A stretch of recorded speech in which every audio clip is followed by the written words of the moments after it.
Okay, hello, and welcome to hopefully the first of many.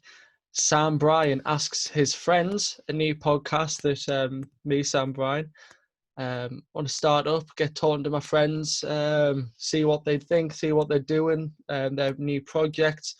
Hopefully we'll learn some things. Hopefully anyone else listens to this podcast. My inaugural guest today is Jack Knight, a very good friend of mine. Me and Jack went to college together, went to Newcastle College, both studying musical theatre. And I thought, I haven't sat down with Jack for a long time. I see he's got a lot going on at the moment. And I just want to discuss with him the things that are going on. Jack, how are you doing, mate? All right? I'm all right, mate. It feels weird not being in a pub, though. That's normally when we have our catch-ups. That's normally the thing, isn't it? Yeah. Yeah, this is weird. This is the new normal now, isn't it? Yeah, I know. It's a nightmare, but I don't know about you, but I've brought the pub tonight. I've brought a little kind of strongbow. I'm drinking wheat now, so I've got a cup of tea, but that'll do me. That's it. You get the same vibes from the tea. Nice.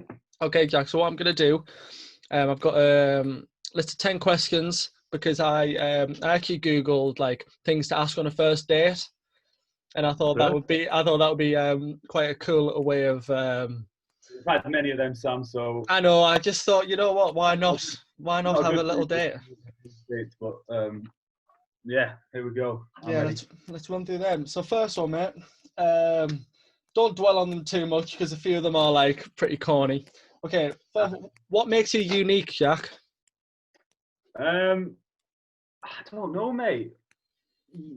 Obviously, you know me quite well. Like you said, we studied together. I feel like for me myself, I'm quite a unique character with with my ADHD. I just kind of go off. Yeah. I'll always try and lighten the mood up. I don't really take myself too seriously. I know that's not unique in itself, but I feel like it's a good trait to have.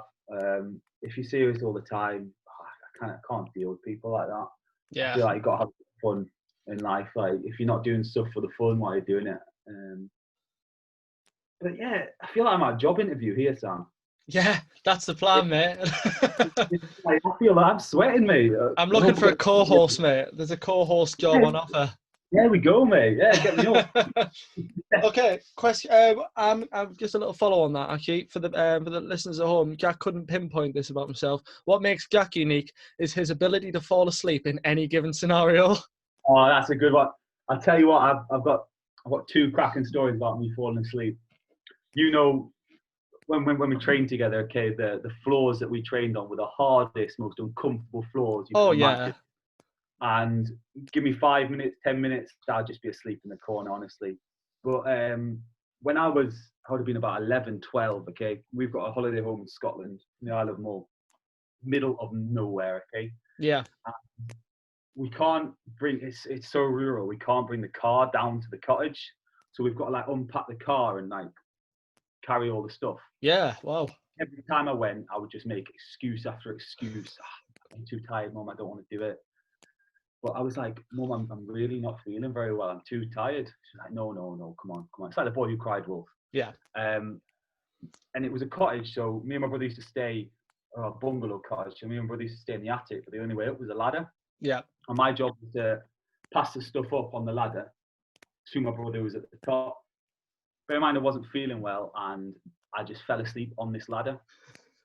I went face first off the ladder. That's so good. And just hit the floor. And then I woke up. I can remember waking up and just not knowing where I was. Couldn't even recognise my mum. And we were in the middle of nowhere. I'm not even joking. Like down a mile-long bumpy track. And the closest hospital was Tobermory, aka Ballymorey Hospital. Oh, right. So it was there. Bear in mind, I was 11. They sorted me out. Had massive black eye. Did my nose in, burst my nose everywhere.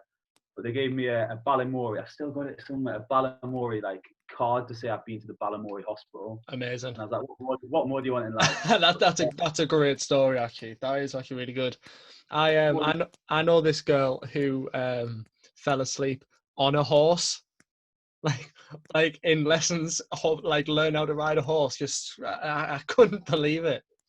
Tell you what, you were in. I'm sure you were there. The full band call. Oh yeah, was it? Was it Cabaret? I think it was Cabaret, yeah. Yeah, I don't know how many were there, but we had saxophones, horns. We had the full full orchestra. It was at In this least like an 8-piece band, wasn't it? 8 instruments going full whack, and Jack it was like might have fallen asleep. and we were just front row, and I was just flat out. And you being you lot just took videos and just started like balancing stuff on me, and just Got it? like I was just Okay, yeah. second question, Jack. A little random fun fact, like a hobby or a skill or some sort of talent that you've got for no valuable reason. Well, I used to have a talent that I could click my nose, and that was a genuine talent. Wait, Until talent's a strong word for. no, it was like that trick, you know, that trick people do with their thumbs. Yeah, yeah.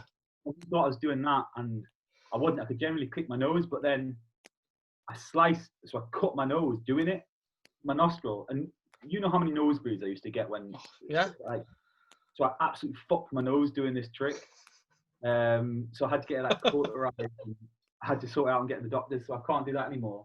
But fun fact, I've had stitches in my left eyeball. Oh, no way, really? Yeah, in my left eyeball, the most biggest pain I've ever experienced. Like, it was just, you know how people used to chuck random stuff around classrooms? Yeah. So someone chucked, like, it was like a corner of one of them boxes you have at school. Mm. And we're waiting, I think it was drama we were waiting outside. My drama teacher hated me. Oh, right. And they launched this bit, but they called my name before they launched it. So I turned around. Whack. As it came, it literally hit my eyeball. So just like, imagine just it went in my eye, and I hit the deck, and just, I put my arm and my hand around my eye, but it was also around my ear. So my teacher thought I was on my phone. So she was screaming at me.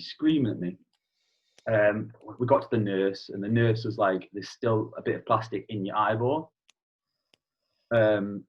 So they drove me straight to the hospital, and Hexham Hospital were renowned for being bloody awful, like absolute awful. The doctor just looked at it and was like, "Fine, here's an eye patch, you're going home." Oh, wow. My mum was like in Leeds. Bear in mind we live in Newcastle, so my mum was in Leeds at the time. So I went back to my granddad's, and I was still complaining it like after a day. So he took me to the RVI in Newcastle, like an eye clinic. So me, my grandma, my granddad, and me went there. The doctor literally looked for a second there and was like, "You're going to have an operation. You're going to have the stitches in your eye." I didn't even know you could have stitches in your eye. Yeah. He was like, eyeball's like sliced, so it's not a bit of plastic in your eye. It's your eye like wide open. But your eyeball didn't bleed. Jack, I thought this was going to be fun. That's the fun fact. You want the fun fact, and I feel like I need to. Yeah, go on. So we had to have stitches in the eye, and this was around Christmas. So stitches in the eye. They had to stay in for like 9 months, because I don't know the technically, but not much blood goes to the eye, so it like takes so long to heal. Okay. So like 9 months, it felt like I had something in my eye constantly. Now when stuff lands on my left eye, I just don't feel it. And the worst thing about this is like fairy lights. I bloody love fairy lights, but I can't. You know when you squint at lights and lines come off? That's what my left eye is constantly like. Oh, really? Like, even stage lights, if I'm on stage, I can't see a thing. There's just lines going everywhere. So, yeah, so Christmas time is a bit hard. Yeah.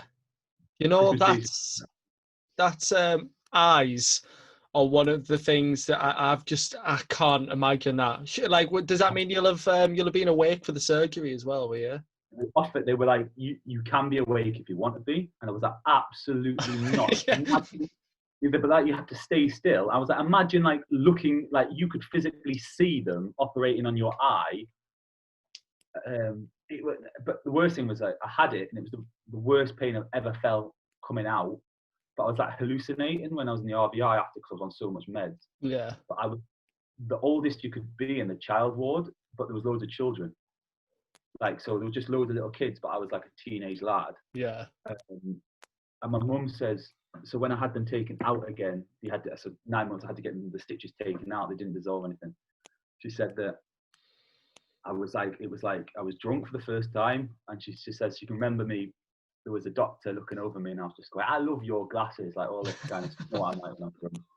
And then apparently I sang, is it Lily Allen? Sun is in the sky, oh why, oh why. Yeah, Oh. yeah. And that just on repeat. And my mum was just like, that is what you're going to be like when you're drunk. And And it absolutely is. it absolutely is. Yeah, So, that's. Oh, yeah, I couldn't. It's not for me. Okay, no, they freak me out still. question number 3. Something that you want to learn or that you wish you were better at. Want to learn. I feel like I want to learn like everything. I always want to be like a jack of all trades, Yeah. one included. Nice. I want to be able to, not even if well, I just want to be able to do stuff like. But I'm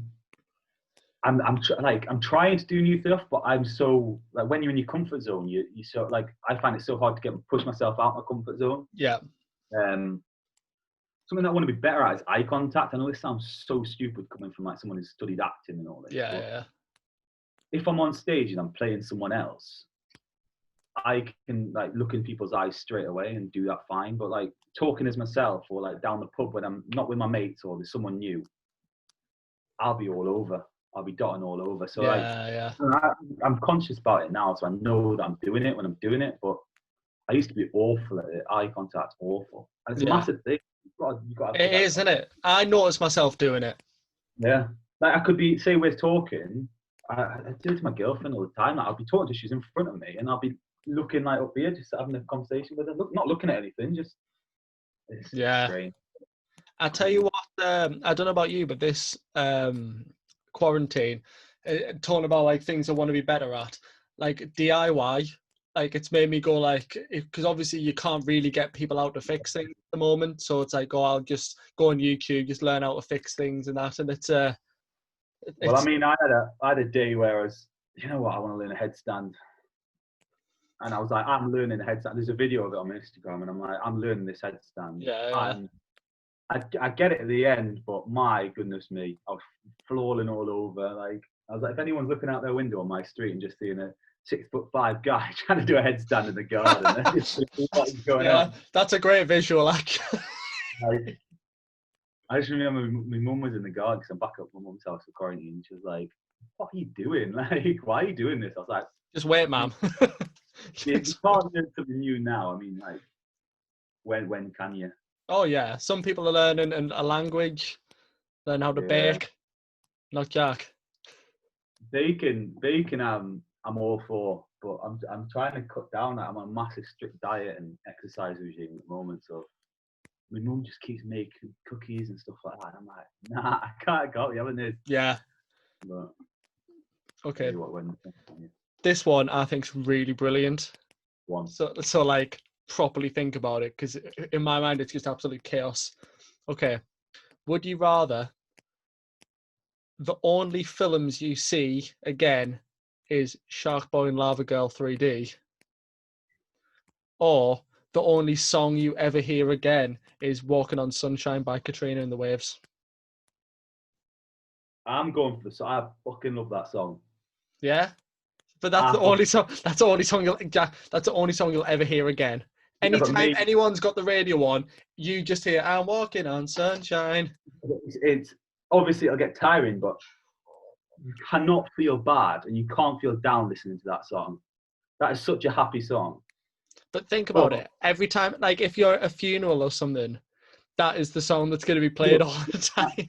I'm all for that. I'm all for happy songs being played at funerals and all. It's like I couldn't abide with me. I didn't want that played at my funeral. They give me like pull me out to something good, and I'm all for that. Like, but movies, I love a good movie when I'm in the mood, but I couldn't just sit and watch that.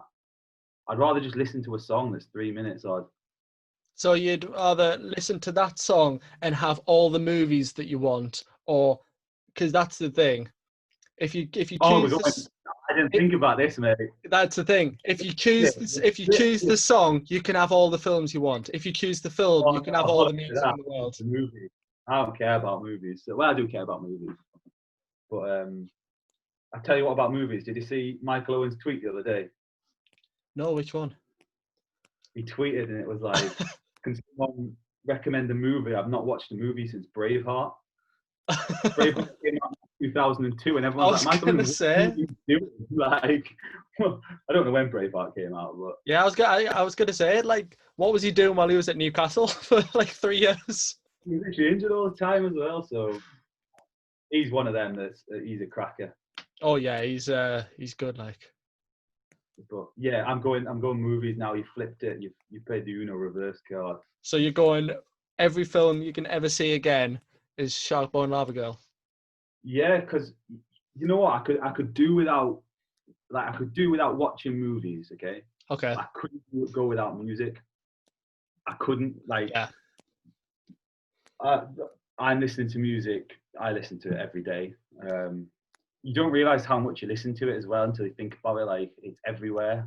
Um, I feel weird when I'm traveling without my headphones or traveling. Like 100%. you've got to have that.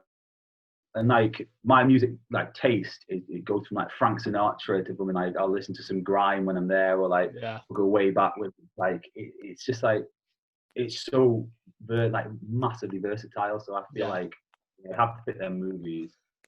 This Although this question, they do. I actually borrowed the concept of this question from a podcast I listened to called Your Mom's House. Great Yeah, podcast. And the sort of thing they were saying about this topic, they were saying like, oh, someone's going to come to you and be like, oh, have you seen the new Joker film? And you'd be like, no, but have you seen Shark Boy and Lava Girl?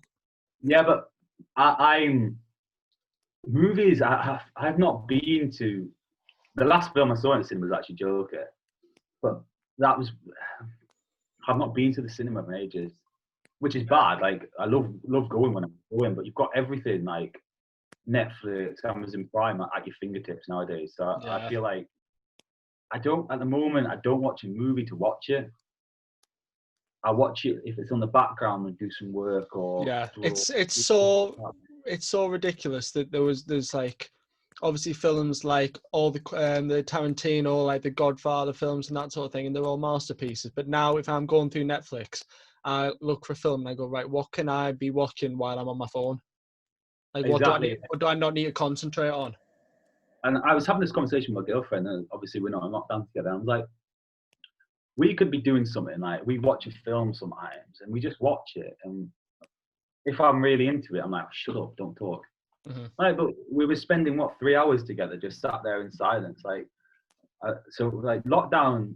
Well, I know I'm going off topic, but lockdown's No, it's made not me bad. think like, you need to kind of use your time more wisely that you got it. Like, how much have we binged? I know we binged Netflix and binged all that at the moment, but because there's nothing else to do, you know what I mean? But like Yeah, when you can definitely. do stuff, you need to go out and like even going to the cinema, like that's a day in itself, or a night in itself. Like going somewhere like that instead of just putting Netflix on, like sitting back on the tea or sitting back like falling asleep to that. Like actually going to places like that, I feel like I prefer to do that than just chuck on a Netflix. But Yeah.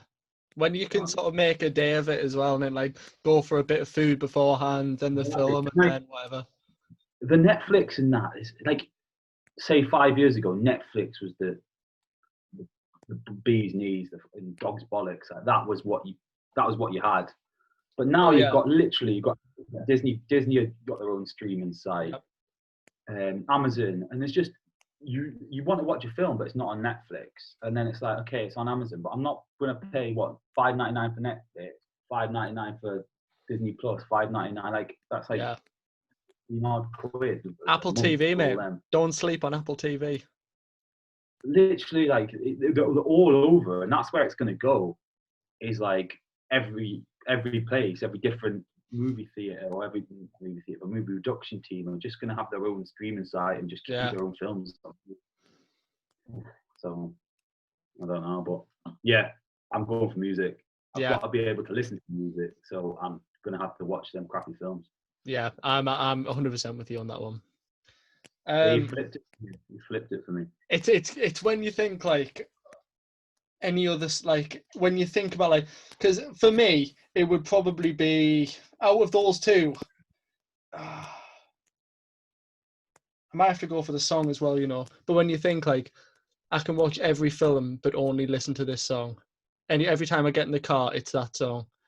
it's just chaos. And music, so I know films can do the same, but music for me is such an escapism more than films. Like, Yeah, I will literally just sit and listen to music. I could be doing anything and listening to music. Like, and you could be listening to gentle. If you want to get in the mood for something, you just put it on, and it's like it's there for everything. With a film, like it's 3 hours out your day. I know. Yeah, oh, little voice break there. Love it. Okay, Jack. Next question. Have you got a good joke? Oh, what's the one I heard the other day? I don't know. I literally heard this on. I don't know where it was. Okay, so there's a man drowning in the sea. Okay, and he's shouting, "God, please, please help me, God, help me." A boat comes past, a massive boat, and they say, "Do you need any help? Do you need any help?" He's like, "No, no, no, no. God's going to help me. Don't worry, God's going to help me." The boat then goes on. He's still panicking. He's treading water, and he's going, "God, please, come on, help me. Give me a sign. Help me." Another boat comes. So, "Do you need any help? Do you need help?" The man's like, "No, don't worry. God is going to help me. God is going to help me." Okay, they drive off the boat. 20 minutes gone. He's dead. Drowns. Goes up to heaven. Meets God at the gates. He goes, "God, why didn't you help me?" And he goes, "Mate, I just sent you 2 boats."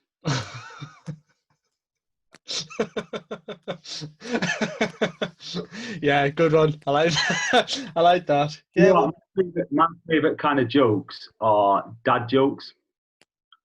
oh, I And love a dad joke. there's a comedian called Andy Dawson, does podcasts with Bob Mortimer called Athletical Mints. And his Yeah, dad jokes are some of the funniest things I've ever heard. I can't think of any off the top of my head, but oh, he's so funny. yeah, definitely. I love Bob Mortimer as well. He's just such a. Bob Mortimer, he's a genius, Bob Mortimer. Absolute genius.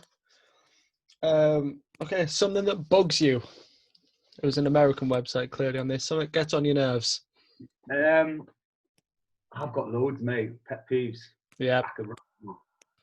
One that really bugs me is when your food doesn't come on a plate. Oh, It comes yeah. on like a board or like Yeah. in a shopping. Like, why? Just give me a plate and give me a knife and fork, and we're all sorted. Does that mean you're not a Uh, fan of those like hanging kebabs? but that's all right because that's the way they're meant to come. All Like right. if I'm ordering a hanging kebab, I know that I'm getting a kebab. But if I order a burger and I get it on a Yeah. slab of, and I'm like, why is it on a slab of slate? You know, that's been one of my pet peeves for a long time. I don't know why it bugs me so much, but it does. Like, That's a pretty good one, actually. there's a Facebook page. It's like I can't remember what it's called, but it's like "We want food on plates," and it's the best thing in the world. If people just take photos of like the monstrosities their food comes in, it's ridiculous. Yeah, it's when you see like a mixed grill on like a shovel and that sort of Yeah, thing. exactly. Why do you need that? Like, Yeah. it really bugs me. What else bugs me? Lateness. I hate people being late. Yeah. That is a massive one for me because I feel like in my head there's no excuse for lateness. Like if you're late and they say, "Oh, my train was delayed," you should have got the earlier train if you know like the dodgy. Like obviously there's some massive exceptions, but Yeah. like if there's a time that's set, you're there for that time. Like I'm not talking like 1 or 2 minutes after. I just don't understand it. But I think I got taught that in Newcastle because obviously like they Of locked the course, door. yeah. 30 Oh, seconds yeah, later, yeah, they yeah. locked that door. Whoa. Happened a few times, didn't it? See, I'm terrible because I'm not a serial offender, but sometimes I am late. But if anyone's late at all, I'm like, whew. You know, they just getting it frustrates me. Yeah. I just don't. I don't understand it. Like, and I've got friends that are late constantly, and they're renowned for it, and they know it bugs me. And I think it also bugs me because in an acting side, you're working as an ensemble, and if one person's late, you can't run a scene properly, or you can't do this. So I think that's why it bugs me massively because Yeah. one person's off, someone else has to step in. It's just not the same thing. So feel like it's just that constantly for me. Late. Yeah, not for you. Okay, most embarrassing thing that's ever happened to you?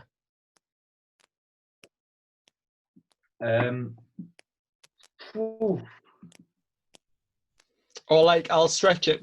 Maybe not to you, but like maybe a situation you're involved in, something like that. okay, I get grilled for this. I get grilled for this. It doesn't really embarrass me, but you want to be like the cool guy, and I feel like this is the one thing that all my mates at uni have got on me. Yeah. Um, so we were out in, I think it was Leeds, we were on a night out in Leeds, and I was out with loads of my mates, and you know when you're just looking after your mates constantly. The worst. That was me looking after this girl called Molly, and she was just getting with this lad. And I was like, Molly, come on, we need to get in the club. She was like, yeah, Jack, 2 minutes, and necking on with him. I was like, Molly, how? She was like, I'm really sorry, Jack. I'm like, nah, come on. But I was looking after them. Couples were fighting, everything like this. And I'm like, nah, I'm just getting absolutely out of it. And I was like, I'm not looking after them.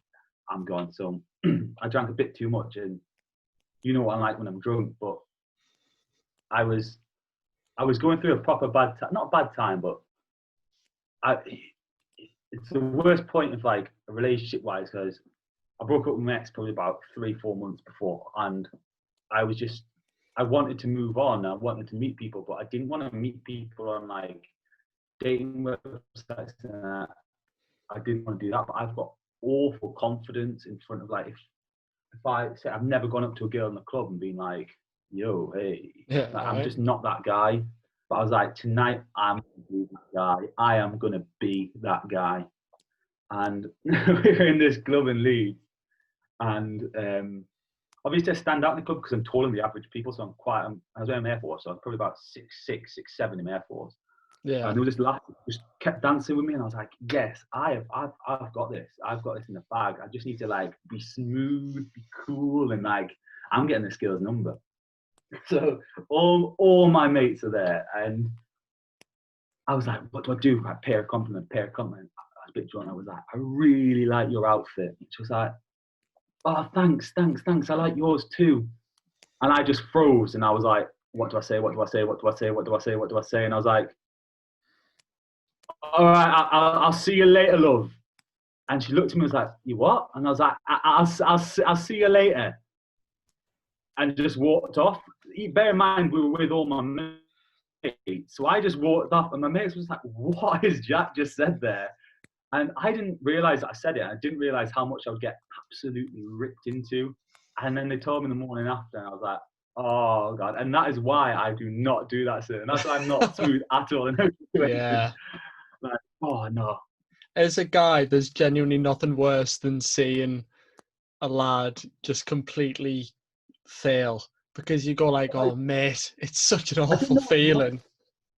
I wouldn't have like done anything. I would have just got a number, but I'm like, I couldn't even do that. I just panicked. I was like, oh my You'd God, rather just be like, okay, bye.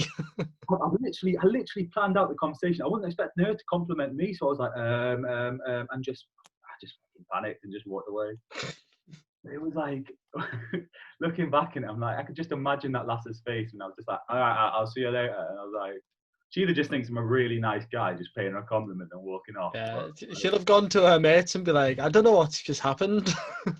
yeah, just literally, who's this kid? He's on a What's podcast. going on? He's on a podcast somewhere in Leeds telling that story. So Yeah. If you hear this mysterious girl out there, please know Jack just got a little bit yeah, intimidated. we're in Leeds somewhere. Okay, question 8. What's a favourite place you've been? I know you're quite a well-travelled man, so this could be quite an interesting answer. Yeah, I've been to a lot of places. Not sound like Yeah.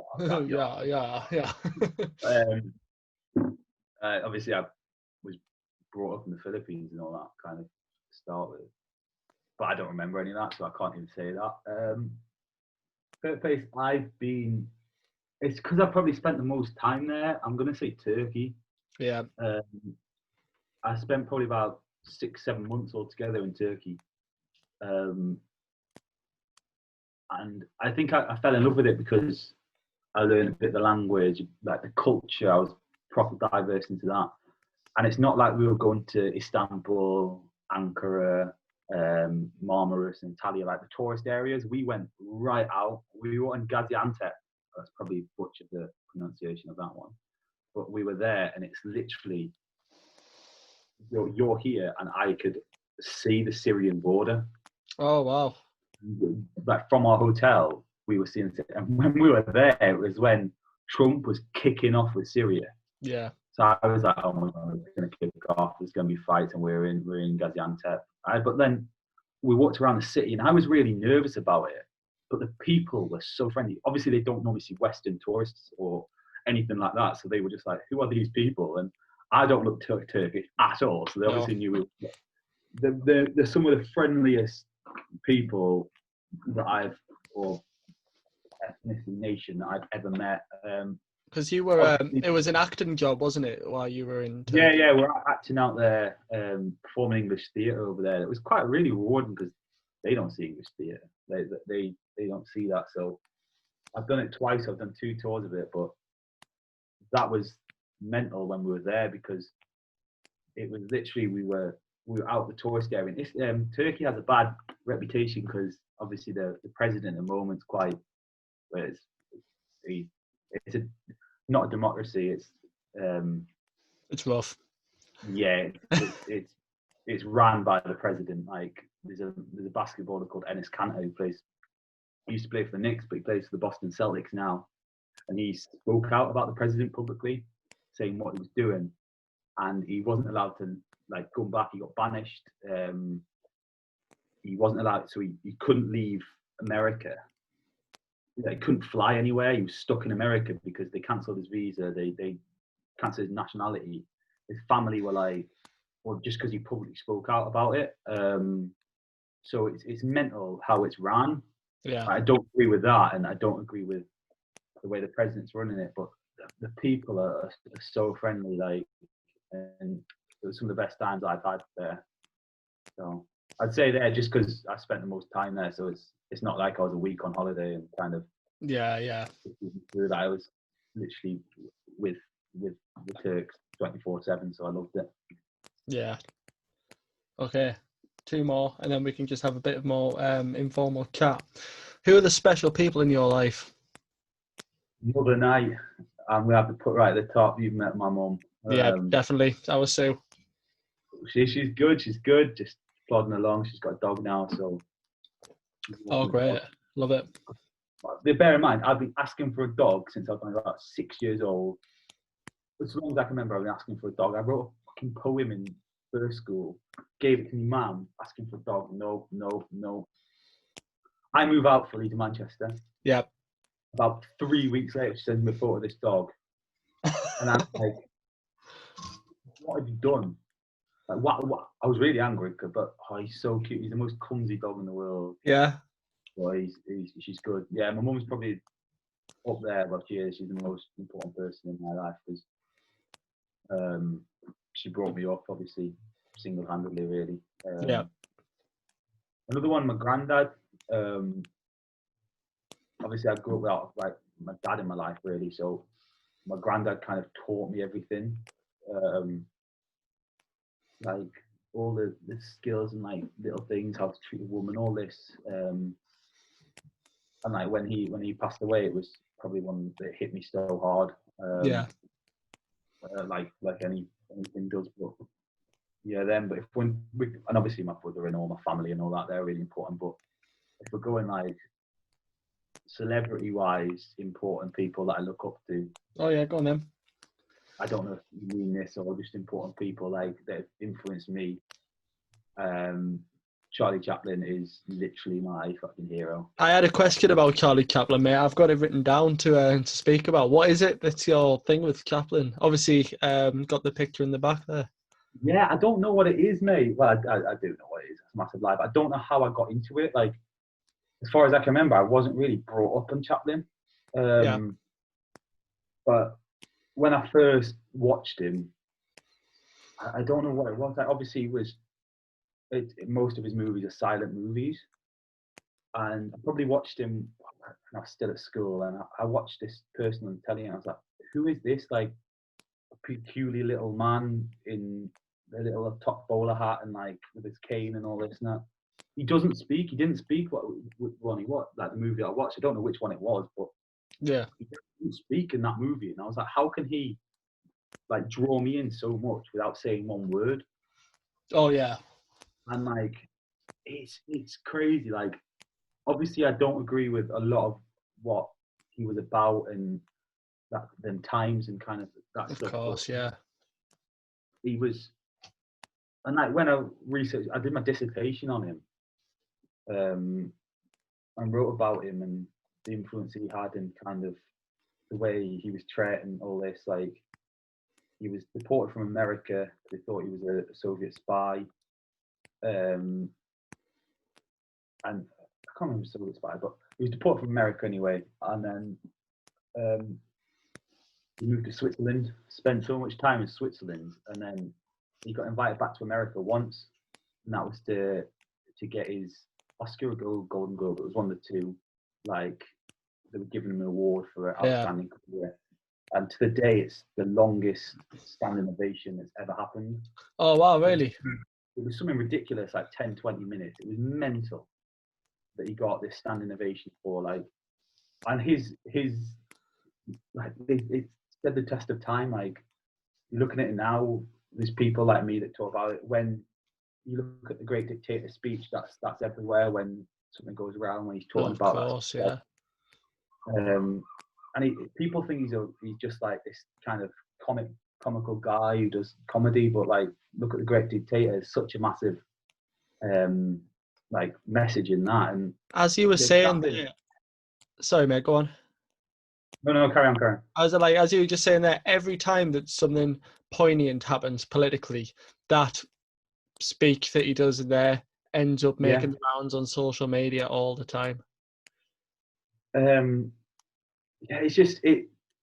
I've always been obsessed with him or loved him, and then when I went into acting, I can't do anything he did. I didn't model myself off him at all. Like, I'm complete opposite to him. He was a small little lad, and I'm a big lanky guy. So it's like, I kind of, but the physicality he's got is just, it's phenomenal. And like, you look at him and he can draw anyone in. Like, kids these days would laugh at it, like, if they watched it, because it's funny and it's like slapstick, and they love that. And slapstick comedy is amazing.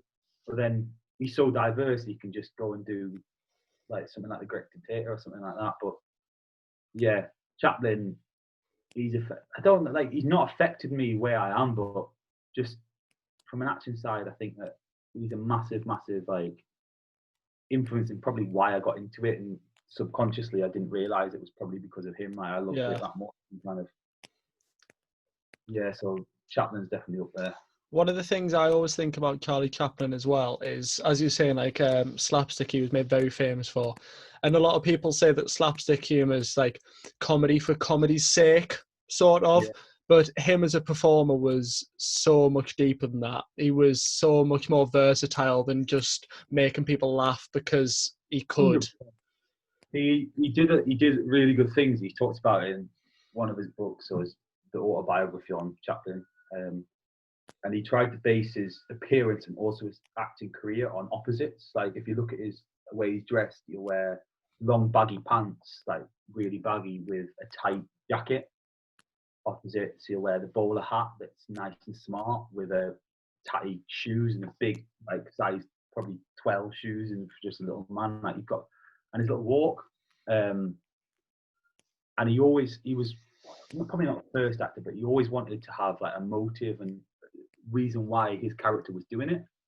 And he always did that when he was in England and performing here. But when he got picked up to America and onto Hollywood, they just wanted him just to act. And he did a few movies that absolutely, or he was filming for a movie, but it absolutely bombed, and the director hated it. And he was like, it's because I don't have a motive, don't have this. And they're like, you're going to get fired anyway, so you may as well just do what you want with it. Yeah. So that's when like The Tramp came and how he made it into that. And I just love it. And like, you look at his movies, my favorite movie is The Kid. I could be barely laughing at a part and then be like, oh my God, I'm really upset, or like it's so like boom, boom, boom. And I can guarantee if you put a kid in front of that, they're gonna laugh, they're gonna giggle at it. Definitely. It's like he gets hit in the face. Whoa, wow, like that's funny for them, and like the way his facial expressions are, just like, yeah, it's just made a massive impact. I think more from an acting side, that's probably why he's made an impact for me, because obviously that's a massive part of my life. So it's kind of like me, Chaplin's definitely up there. Yeah, definitely. Yeah, I've always known this about you, and I've never really, well, we've never had this sort of like forum to talk about why, really, have we? I couldn't pinpoint why it is, and when I couldn't even pinpoint when the first time I watched him was. But I just think he's made. Obviously, Laurel and Hardy are very, very similar, and there's big rumor that like Chaplin copied them, and all vice versa. And like there's rumors that Hitler had private screens of his movies and all this. Like obviously, this is the massive thing. Which mustache influenced which mustache? Yeah. There's always going to be a dark side, but there's a massive dark side to him as well. Like his dad was an alcoholic. He beat his mum and all this, and like there's a massive like side that he was brought up in care. He went back into care. His mum turned to alcohol. It's just like obviously like any great person, they've always got a backstory, and like it's really motivating for me. Like obviously he's one of my heroes. I don't agree with everything that he stood for and everything he's politically said or anything like that, but just acting wise for me. Yeah. No, definitely. Okay, last of the questions, and then I want to talk to you about something different. Something that you're proud of, mate. Either that you've done or something else. Or I'm gonna say this is my proudest moment. Obviously, I went to Newcastle with you, and I did my FDA there. So I did my foundation degree there. So that was 2 years of my 3-year degree. Yeah. And if I'm honest, after BTEC, I should have given up musical theatre. It wasn't my passion at all. It wasn't at all. You obviously knew me in my when we were FDA, when I was in FDA, didn't you? So I knew you slightly before then, mate, if you remember. Oh yeah. So you knew me for the year before. Yeah. So you saw me in. Yeah. So I would have been doing my FDA degree, and I should have left after my BTEC and pursued my actual passion. That's just straight acting. Yeah.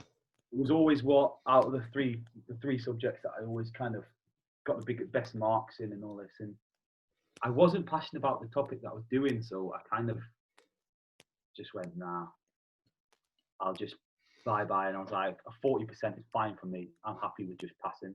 Yeah. It's never what you should do. You should never want mediocre. So then I left, and I actually got like, I didn't know what to do in my life, and that's like a lot of people. I completed my FDA, graduated with that, and then went, right, I'm going to look for a top-up year to do my BA honours. And I just wanted to go to Sunderland. I was like, I want to stay at home. I want to be in my comfort zone. So I was going to go to Sunderland. So I had auditions for Sunderland, Sheffield, Hallam, but it was in Barnsley. Like 2 others, but I can't remember where they were. Birmingham, somewhere else. But I did my Sunderland audition, and it was awful. Not the audition itself, just I didn't get a good vibe from it. Yeah. And I was like, that was my first choice. That was what I was set on. I was doing that. And so I came home and I panicked. The only reason I put 3 other options on is because they're free on Newcastle. You can do it. So I was like, that was my first. So everything I was panicking. I was like, oh my God, that was what I was going to do. I had everything planned out. That's what I was going to do. And then I went to my Barnsley, my Sheffield audition, and just fell in love with the place, fell in love with the tutor.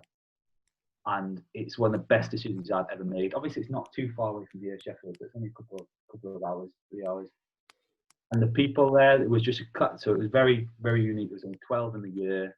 They only took that on. And I just fell in love, and it relit the flame for me. And I wanted to succeed. I've got dyslexia, I struggle with that. But at Newcastle, I would never have gone to get help to help me get my grades. Yeah. I'd have just got that 40% and just pissed off to the club. But when I was there, I was like, I want to work for this. Because I'm passionate about what I'm talking about. I'm passionate about what I'm putting on. Like, if I look back on it, I was in shows like, obviously we did Cabaret with you, and then like Sweet Charity and that, and I was just like, no.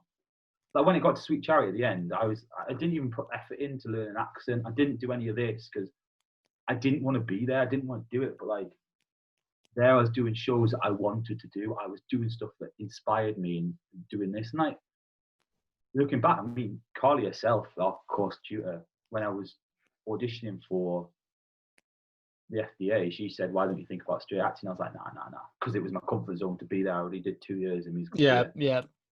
But I worked so hard for my grade there, and to come out with a first class degree, I was absolutely buzzing. Like, because I put the effort, I put so much effort in there. Like, I was staying back in the library, doing all this. Like, Newcastle, it was like the bell went, and I was out that place. Yeah. There, I was like, I want to put the effort in. I want to do that. I want to do that. And I'd made friends there for life. Like, I moved in with 3 of them over the mates down there. Like, kind of, that's probably my proudest moment in myself, was just getting that first class degree. And I was like, I've actually achieved it. I didn't believe it when like my tutor told me. I still didn't believe it until I walked in the gown and got my actual certificate. That's great. I didn't know that, and I know obviously, as we've mentioned, we've known each other for quite a while, and you could. I will try and word this carefully. You could kind of tell that you had one foot out the door. Oh, 100%, mate, 100%. And it's really lovely and refreshing to see that when you chose something in a place that you love to do and what you love, then you can absolutely. Like I always say that I will never criticize what I learned at Newcastle, because they've taught me life lessons that I still use to this day. 100%, yeah. But I personally didn't agree with some of the stuff that went on in there, whether it was tutors, whether it was students. I didn't agree with some of that, the politics that were in the place. But I will never criticize what I personally learned from there. 100%. And when I left, I was like, I just didn't know what to do. And that's when I fell in love with it again, because I think it wasn't the first show out there. It was Matthew, you know Matthew Rankin. Yeah, of course. He was like, I'm directing Spring Awakening. Do you want to be in it? And I was like, I don't want to do musical theatre, but Matthew was like, I was close to Matthew, so I was like, yeah. And Lewis Harley was doing it, one of my really close mates, and so was Max. So I did it, and I fell in love with doing it for myself. And that's when it kind of struck me, and I was like, you need to do what you want to do, not what other people think you should be doing. Yeah. Like, you have a passion for. I was just going to give it all up. I was just going to get a 9 to 5 and just doss around. But I was like, you've got a passion for performing. You've just done 4 years at a place, obviously my BTEC and then degree. That would just be a waste if you just went, okay, I'm just going to pack it up. I'm not going to act again. I'm not going to do anything creative again. And I just kind of went, no, I need to do this for me. And that's when I looked into just do a straight acting course, and yeah, fell in love with it. And I'm still to the day so proud of it. And like, I think I got a 2-2 at Newcastle. Okay, so that's like, it's a jump up to a first. And that's what it was. Like, I would go into I can't even blame it on my dyslexia, because I would go into like acting. Like, I love acting. I would go into the assessment. No, I don't really know my monologue. I'm just going to blag it. Yeah. Now, looking back on that, I'm ashamed of that, because I was like, you've got to take pride in what you do. But I was so like, I wanted to be here, man. Like, yeah. Even that last show, like Sweet Charity, I was meant to play Vittorio Vidal or whatever his name was, and I just didn't learn it, and didn't do anything to learn. Didn't learn the accent. Couldn't be asked to learn the choreography. Couldn't be asked to do this. And in the end, I was just like, no, I don't want to play it. And Carly was like, you're not playing it. I was like, okay, cool, bye. And that was like, I won't criticize her for that, because I would have done the same thing. And it's like, looking back on it, I would have done the same thing in this situation. But yeah, that first class degree, I would literally on any CV or anything, I'm at first class degree. Yeah, get it typed, lad. I get to gold. that is what it's on. So Yeah, yeah, you can really tell the difference in you talking about your time, like about straight acting, than how you and I have ever spoken about musical theatre. yeah. Like I still watch music, but I didn't have a passion for it. Like I would always be in it and like I don't have a passion for it. Like shows that I felt like didn't have any depth as an actor. I was like, okay, we're getting into the nitty gritty part. It's gonna get really good. Da, da, da, da, da. Hey, na, na, na, na, na, na. I'm like, oh, come on, man. Yeah, Obviously, I'm not on about all musicals, and I'll never like slag them off because it's such an escapism. But like, the first show I ever did with my new uni was The Crucible. Okay, big and show. I went from doing Sweet Charity, obviously has a few little bit more like hello, smile, jazz hands, all this, do Fosse and all this. Yeah, To okay, we're talking about witches and someone's burning gonna kill witches and that sort of stuff. I was like, whoa, what's going on? What's going on? But I was so motivated to like, okay, I'm gonna throw myself into this that I actually got John Proctor that's the main part in it, and I was so scared because I've never been that scared going on the stage because I was like, this is something completely different. And my mum came to watch it and she was like, I've never seen you do anything like that. And like, because there was so much depth in it and like, it was mental. I'm going back to an embarrassing part though, something embarrassing. Oh yeah, I love it. Right, but this is just rekindling my memory. So we did it like, we stripped the stage bare and painted like the stage white and all this, and then had a big white crucifix. It's actually in my living room in Manchester now, like 10-foot crucifix. It's mental. 10 like, and we had like sawdust or what's it called, like pine wood and all this, like Yeah, on like down the auditorium. So it looked really fucking cool and edgy and all this. And we just had curtains. We stripped the theatre bare and we just had curtains. We didn't have any of the wings, but it was. I walked off stage and I did it really dramatically. Right, this was the first time I went on as well, and it was so black, like you couldn't see like the tape where the curtain opened. So I couldn't tell which bit of the curtain was the bit that you meant to open. So for what felt like 10 minutes, I was still being by the audience, feeling where this curtain is. And hello. I was like, literally. But the most embarrassing thing is the ensemble that were backstage and opened the curtain, were just watching me trying to find this fucking curtain. But you know, when you get in a panic and you get too much in a panic, you're still panicking. But like, what you should really do is just take a step back and Yeah, breathe. and gone right. Let's go. And then we performed because it was, I think it's on the GCSE curriculum, Crucible. So we performed for a GCSE group that night, and it was like scene 2. I come on like just in some shorts, my top off, all this, and I'd never done this before. I was like, oh my god, like, and I had to wash myself on stage for like what felt like 20 minutes as well. Yeah. And there was just this girl that just went, sit on my face, and I just went. I was just washing myself. I was like, what is going on here? This show could not get worse. Like, I was like, what the fuck is going on? I was like, what's happening? I felt like, don't say this and cover yourself up. Like, That's rough. That's bold. From what did he say? GCSE? yeah, and then the most embarrassing thing is, we then had to go do a workshop with this GCSE group 2 weeks later. And I was like, which one of you fuckers said this? No, Like, do you remember me? Do you remember me, swear? No, that for me, that is literally the pinnacle of my proudness. Like, even my mum says it, like, she says, you've got your passion back for something you love doing, and it kind of opened my eye to different sort of theatres. I tell you what, mate, I've got an embarrassing story that we both were in. Right, be careful, Jack, because I want to make a career on these podcasts. Encore Care Home. Oh, that was absolutely brilliant. Okay, so a little bit of backstory for anyone listening. When me and Jack were at college together, there was a male-only like little group in college called Encore, and it was the brainchild of Carly Woodhouse, that Jack mentioned before, who's course leader, and she really liked obviously men in musical theatre, especially like locally, are quite few and far between. So she like getting like a little group of lads doing some songs, doing some really good stuff, and we were doing a bit of fundraising for our uniforms, and we decided to go to a care home for a bit of community outreach and that sort of thing. And I'll let Jack finish off from here. I can't finish this story, mate, because I actually wasn't there. I just Well, you know. no. You just filled me in after. I can't remember where I was. I might have been at the doctor's. I was somewhere.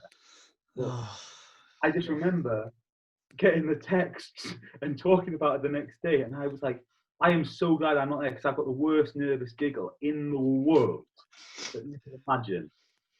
But go on, mate. Well, we were just in this care home having a little sing.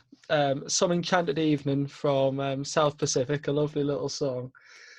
And we get to the end of the song, and one of the residents of the care home leant over to I can't remember who it was. It might have actually been Lewis Harley. Leant over to him and tapped him on the shoulder and was like, "Are you almost done?"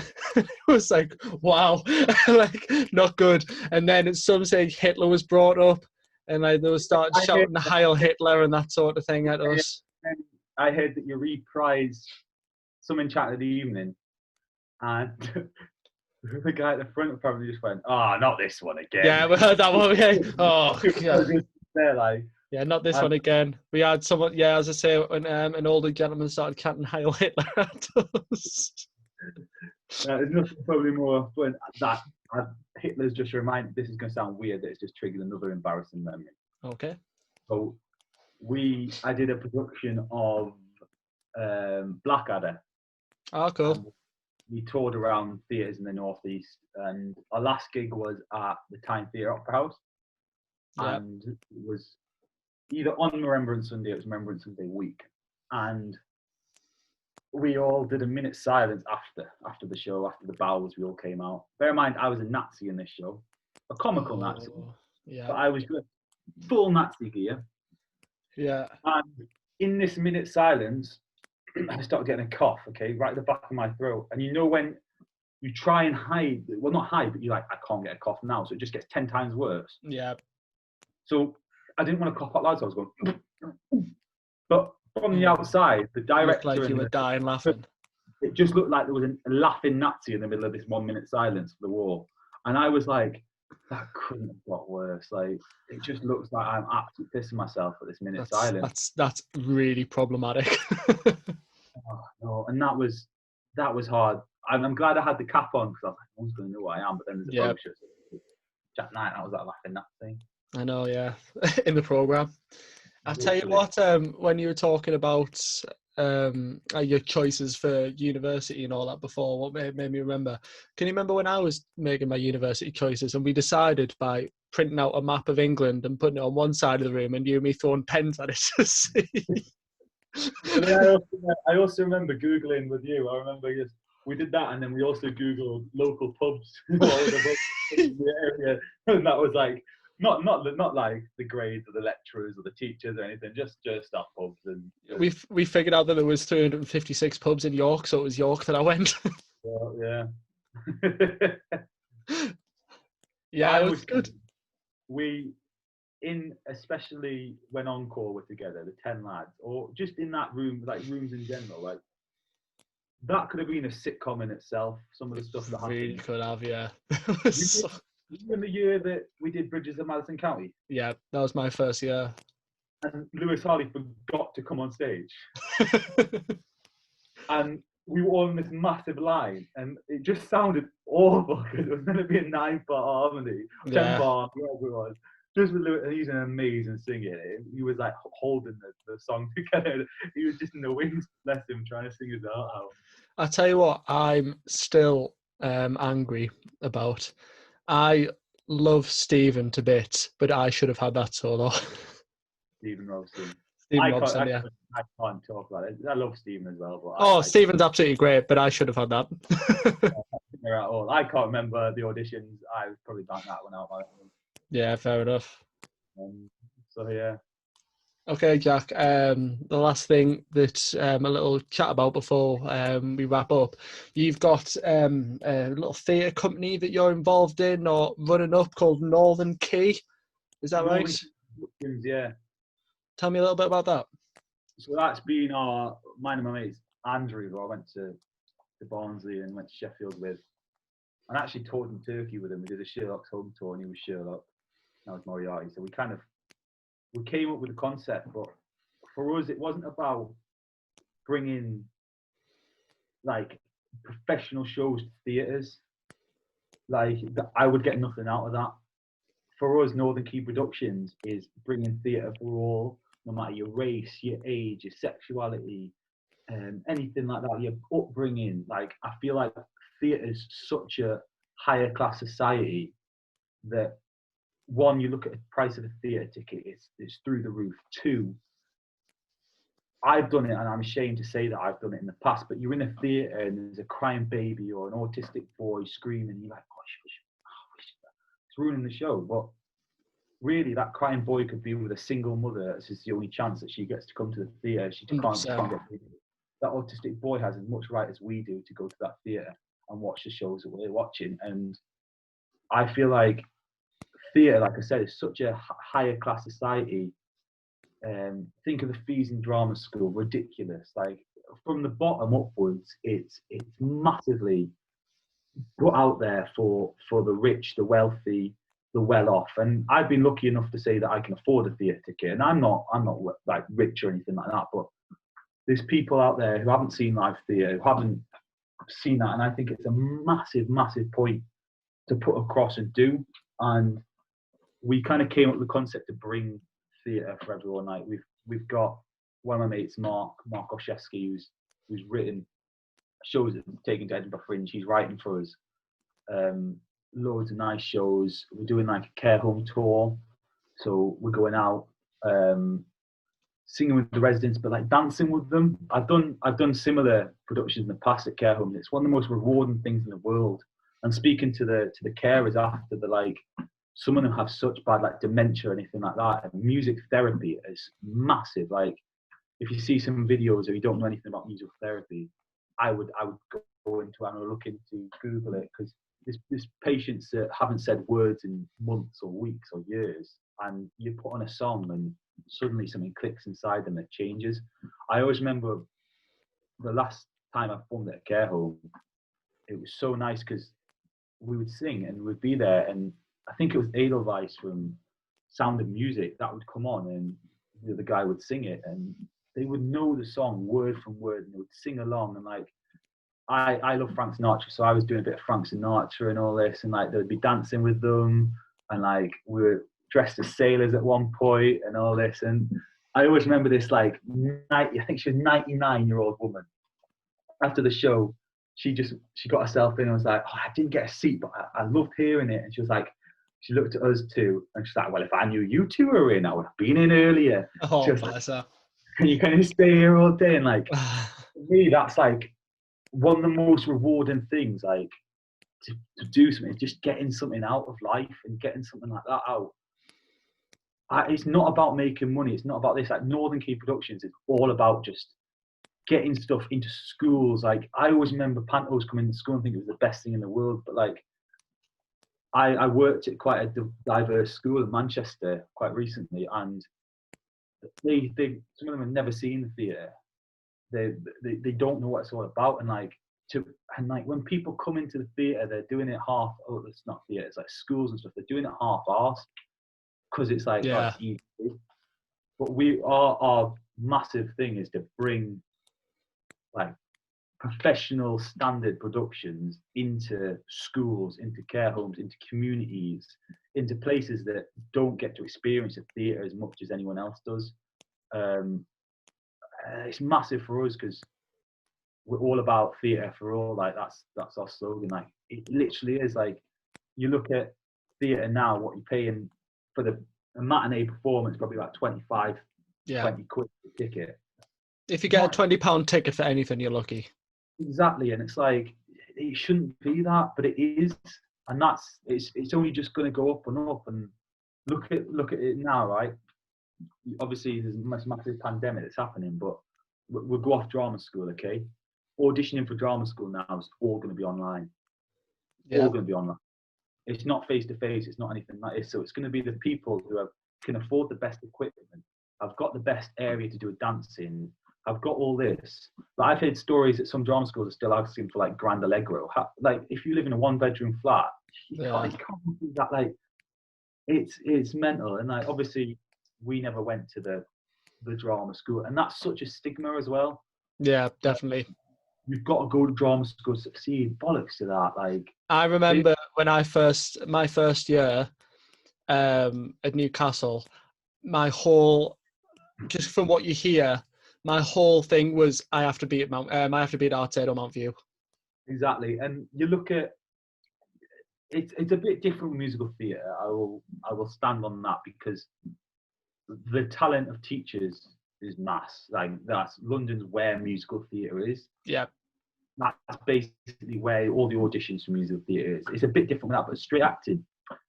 Like I live in Manchester now, so I'm always going to be biased to Manchester. But the BBC have literally moved most of their production up to Manchester. ITV, obviously, you've got Emmerdale, you've got Hollywood. Emmerdale in Manchester? Emmerdale's Leeds. Sheffield. One's in Sheffield, one's in. So it's Hollyoaks in Manchester, then Emmerdale in Sheffield. Corrie's in Manchester as well, isn't it? It might be Coronation Street. That might be. Yeah. Goodness knows, like, I should, because I used to work literally opposite where they filmed it. Oh, wow. Next to Old Trafford. Yeah, and I used to walk over the bridge and see it. I can't remember what it was, and all the actors used to come out and all that. But Media City is massive in Manchester, but you still. So I think there's massive stigma. But going back to Northern Key Productions, there's a massive stigma in acting society and just in performance society in general. Yeah, it's all built up to do this, and it's all built up to you've got to succeed, but you're taking the fun out of it. For me, like I've expressed in the past, it's because it's your passion, and we want to branch off. We want to I love my teaching as well, so I kind of want to set up to become like a little theatre school in Manchester, but obviously that's in the future. Yeah, just teaching that and getting it out there. But for me, like a smile, like to reward someone who's never seen a theatre, like I bet you can tell the story how you got into theatre. I can tell the story how I got into theatre. Yeah. It's you literally could be igniting a passion. Some people hate it. That's like anything. Like some people hate it, but for me, it's just all about giving back to a society that maybe doesn't have the needs or wealth or the upbringing to go. Like I always say, think about Billy Elliot. Like obviously he wasn't meant to do it. I know he stigmatized it as a show and all this, but he wasn't meant to do it. But he was a northern geezer, a miner's son. Like if he didn't fall in love with that, if he didn't go to that boxing, if he didn't have to go that later, he wouldn't ever have done it. Like it all adds up, and I think that for me, it's just giving theatre to either the next generation or people that don't get to go to the theatre. Like I said, people with disabilities, it's frowned upon, and it shouldn't be, but it is. Yeah. It's frowned upon being in a theatre. Like I know some theatres and some production teams do like an open one where I don't know what they call it, but that is especially for mothers with little kids, with people with disabilities. That it's like a noisy kind of fun kind of thing, and I think it's just massive that it should be every child's right to have theatre. Like especially nowadays, you're looking at how kids are entertained in this lockdown, either watching telly, watching movies, or doing that and that. Exactly right. Yeah.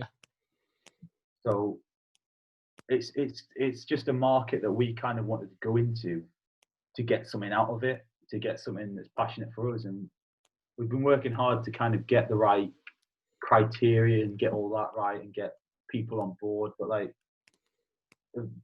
people who do one of our shows or watch one of our shows will see the quality it is, because we don't hire just people that are going to dot about and do this. We hire professional actors that have got performance credits, who trained in the arts and want to give back. Like acting's such a brutal industry, but it should be for all, and it isn't. That's really bugs me. So is this based in Manchester then? We're based, but we bring productions to everyone. Okay. So we bring productions around the UK. Obviously, we don't. Hopefully, down the future, we'll have a headquarters and a nice like studio and all this. But love it. It's just from the flat at the moment. So if people want to get involved, get contacting you. Obviously, this pandemic's happening at the moment, so they won't be coming to schools, places near you. Yeah, But if people want to get in touch, where are you at? We have got a Facebook, Northern Key Productions, Yeah. Instagram, Northern Key Productions itself, and a website, www.northernkeyproductions.co.uk, and also an email that you can email us on is info@northernkeyproductions.co.uk. Brilliant. I'm pinning that because that was a good pin. That. Yeah, it was. I'll send you this. I'll send you the little footage of that, mate. But look, Jack, thank you very much. I've really enjoyed this. Thanks for coming on to be my first guest. I know, I loved it, mate. I was expecting some football chat though, so highly disappointed about that. We can do a football one next time. Please don't think this will be the last time. We've been going for like an hour and a half, almost. I didn't even realise that. I know, that's what I was thinking. I want a football one, mate. But look, Jack, have you got any of your personal social medias you want to push before we wrap this up? People can follow me if they want, but I'm not very interesting. I've got videos of me doing headstands. Please, everyone get on that. My plug, so I think it's Jack_1997. I'm not really sure, mate. Brilliant. Well, look, Jack, thank you very much. I'll see you later, pal. Thanks for coming on. Yeah, take care, mate. Take care. See you later.